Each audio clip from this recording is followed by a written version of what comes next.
हाँ जी भाई, नमस्कार सभी दोस्तों को। कैसे हो आप? देखो, अभी हम 50 महत्वपूर्ण प्रश्न करने वाले हैं बाल विकास और शिक्षा शास्त्र के। बहुत ही महत्वपूर्ण प्रश्न है, याद करिएगा। इम्पोर्टेंट क्वेश्चन है और काफ़ी वजनदार क्वेश्चन है। मज़ा आएगा आपको। और शायद आपने पढ़ भी रखे होंगे ये वाले क्वेश्चन, लेकिन फिर भी आपको बहुत कुछ जानने को मिलेगा। बिल्कुल नए और फ्रेश क्वेश्चन हैं। तो वेलकम आप सभी दोस्तों का मान एजुकेशन के अंदर।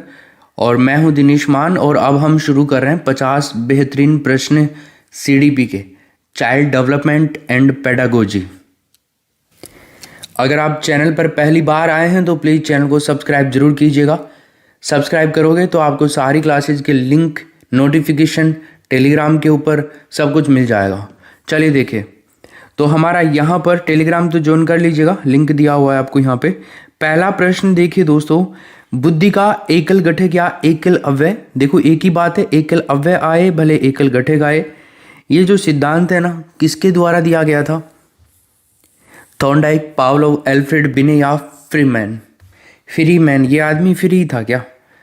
अरे एल्फ्रेड बिने होगा ना भाई इसमें, तीसरा ऑप्शन। बुद्धि के संदर्भ में देखो, एकल घटक या फिर एकल अव्यय सिद्धांत का प्रतिपादन ये काफ़ी फेमस मनोवैज्ञानिक रहे हैं एल्फ्रेड बिने, इन्होंने किया था। 2 नंबर का प्रश्न देखिए, बहिर्मुखी प्रवृत्ति के व्यक्ति होते हैं सामाजिक व मित्रतापूर्ण व्यवहार करने वाले, तनाव मुक्त या उपरोक्त दोनों, या इनमें से कोई भी नहीं। बहिर्मुखी, अंतर्मुखी। बहिर्मुखी की बात कर रहा है। देखो, बहिर्मुखी प्रवृत्ति के व्यक्ति वे होते हैं जो जल्दी से लोगों के साथ में अपना संबंध स्थापित कर लेते हैं, है ना। इस प्रकार के व्यक्ति सामाजिकता से पूर्ण और व्यवहार में मित्रवत होते हैं। तो सामाजिकता और मित्रतापूर्ण व्यवहार वाला आंसर इसका सही कर देंगे, ऑप्शन नंबर 1। ठीक है, चलो। कई लोग नहीं होते, हम पहली बार मिलते हैं और वो ऐसी छाप छोड़ देते हैं ऐसे बोल बोल के अच्छे से, तो उस तरह के व्यक्ति होते हैं वो। अगला प्रश्न देखिए, सामाजिक पैमाने की विधि के अनुसार इनमें से सुपरस्टार अति मानव वह होता है जिसे ज़्यादातर लोगों द्वारा चयन किया जाता है, जिसे विविध जोड़ों द्वारा चयन किया जाता है, या फिर उपरोक्त दोनों, या तो इनमें से कोई भी नहीं। तो बताओ भाई क्या उत्तर होगा? देखिए दोस्तों, सामाजिक पैमाने की विधि के अनुसार सुपरस्टार वो होता है जिसे ज़्यादातर लोगों के द्वारा चयन किया जाता है, क्योंकि पैमाना सामाजिक है। अब यहाँ पर तो ज़्यादातर लोगों वाला ही काम आएगा ना, वोटिंग का। चलते हैं 4 नंबर का प्रश्न देखिए, व्यक्तित्व के मूल्यांकन के लिए प्रयुक्त शब्द साहचर्य परीक्षण विधि का प्रयोग जुंग के द्वारा कौन से साल में किया गया था? बताओ। हाँ जी, 1912, 1922, 1848, 1910। 1910 होगा दोस्तों इसमें सही उत्तर। कितना? 1910। जुंग ने व्यक्तित्व मूल्यांकन के लिए शब्द साहचर्य परीक्षण का निर्माण किया था, ये दिया था।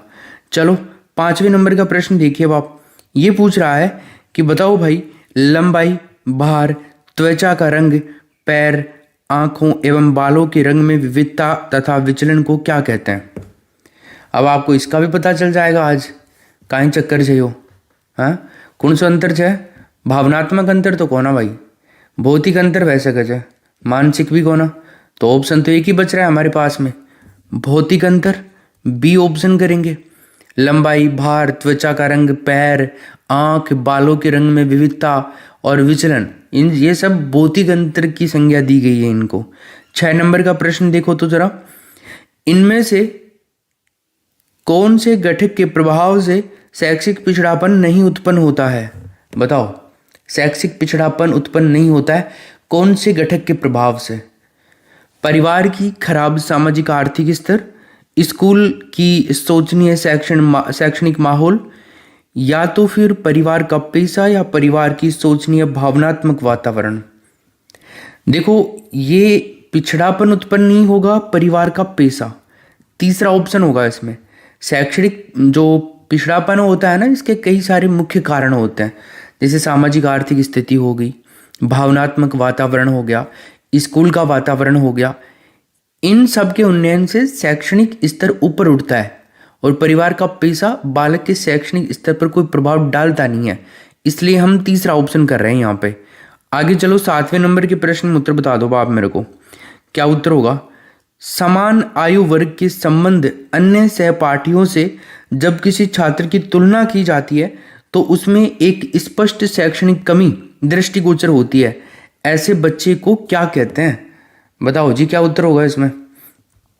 क्या कहते हैं ऐसे बच्चे को? तो मेरे दोस्तों, ऐसे बच्चे को कहा जाता है पिछड़ा बालक। इसमें करेंगे हम बी ऑप्शन। वो बालक जो सामान्यतः अपने आयु वर्ग के बालकों के बुद्धि लब्धि से कम बुद्धि लब्धि रखता हो और तुलनात्मक रूप से कमी या त्रुटि प्रदर्शित करता हो, तो ऐसे बालक पिछड़े बालक की श्रेणी में आते हैं।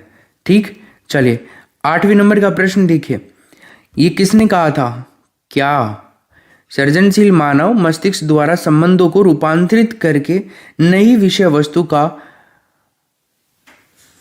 यहां पर आप कर लो रचनात्मक, ठीक है ना, नई विषय वस्तु का रचनात्मक सृजन कर नए अंतर संबंधों का विकास करने की शक्ति का पर्याय है। ऐसा किसने कहा था? देखो दोस्तों, ऐसा कहा था स्पीयरमैन ने। पहला ऑप्शन होगा मानव के मस्तिष्क द्वारा संबंधों को रूपांतरित करके। तो मानव के मस्तिष्क को रूपांतरित कौन कर रहा है? स्पीयरमैन कर रहा है, स्प्रिंग से हिला हिला करके। ऐसे याद कर लो, इतना सा काफी है। चलिए मुझे बताइए, आईपीसी का पूरा नाम क्या है? भारतीय डाक संहिता, भारतीय दंड संहिता, भारतीय जन अदालत, या तो फिर इनमें से कोई भी नहीं। आईपीसी के बारे में बात कर रहा है। आईपीसी की फुल फॉर्म होती है दोस्तों Indian panel code. Indian panel code, it means भारतीय दंड संहिता। बी ऑप्शन इस क्वेश्चन का राइट आंसर हो जाएगा। चलिए आगे बात करते हैं अपन।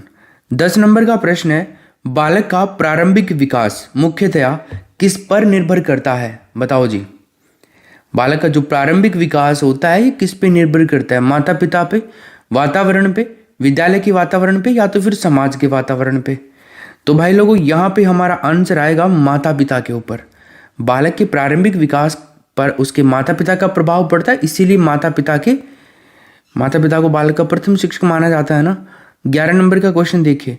सामान्यतः ये देखा जाता है कि बच्चा थोड़े बहुत मायने में अपने माँ बाप से भिन्न होता है। इसे किसके अनुवांशिकीय नियम के जरिए आप पढ़ सकते हो, विश्लेषित कर सकते हो, आप इसका आंसर कर सकते हो। बताइए जल्दी से, देखें क्या आंसर होगा इसमें। बहुत बढ़िया, हाँ जी। तो दोस्तों यहां पर हमारा जो सही आंसर हो जाएगा ना, समानता, विभेद, अवनति कीटाणु की जनन द्रव्य सिद्धांत के द्वारा। ऑप्शन नंबर बी करेंगे, विभेद, बी ऑप्शन, ठीक है ना। इसे आनुवांशिकता के विभेद के नियम के द्वारा स्पष्ट कर सकते हैं। क्वेश्चन नंबर 12 देखिए।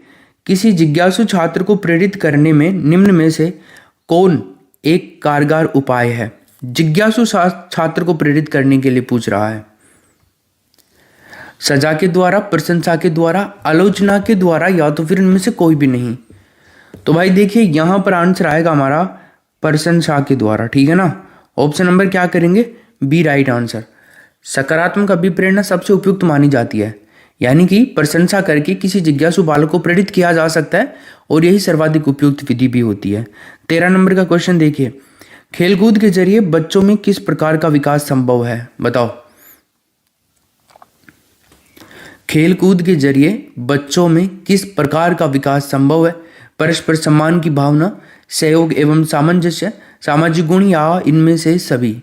तो भाई लोगों देखिए यहाँ पे हमारा आंसर आएगा इनमें से सभी, डी ऑप्शन, ठीक है ना। खेलकूद के जरिए बालकों में शारीरिक विकास के साथ साथ सहयोग, सामंजस्य की क्षमता का विकास होता है। परिणाम स्वरूप बालक में सामाजिक गुण भी विकसित हो चुके होते हैं। 14 नंबर का प्रश्न देखिए, क्या उत्तर होगा बताओ। क्या बुद्धिमान माता पिता, अभिभावक के बच्चे, संतानें सदैव पढ़ाई में तेज होते हैं? हाँ, नहीं, मनोवैज्ञानिक संबंध में कोई उत्तर नहीं दे सकता, ये ईश्वर पर निर्भर है। बताइए। ओके, तो गाइज यहां पे हमारा आंसर आएगा नहीं, बी ऑप्शन कर रहे हो ना आप। बुद्धिमान माता पिता के बच्चे सदैव पढ़ाई में तेज हों ये जरूरी नहीं है। कई कई ढीमडोल भी हुई जी, कहीं को ना बेटी का बाप डोलता डोली जी, चारू मैंने बाठेंग खाता है ना। और कई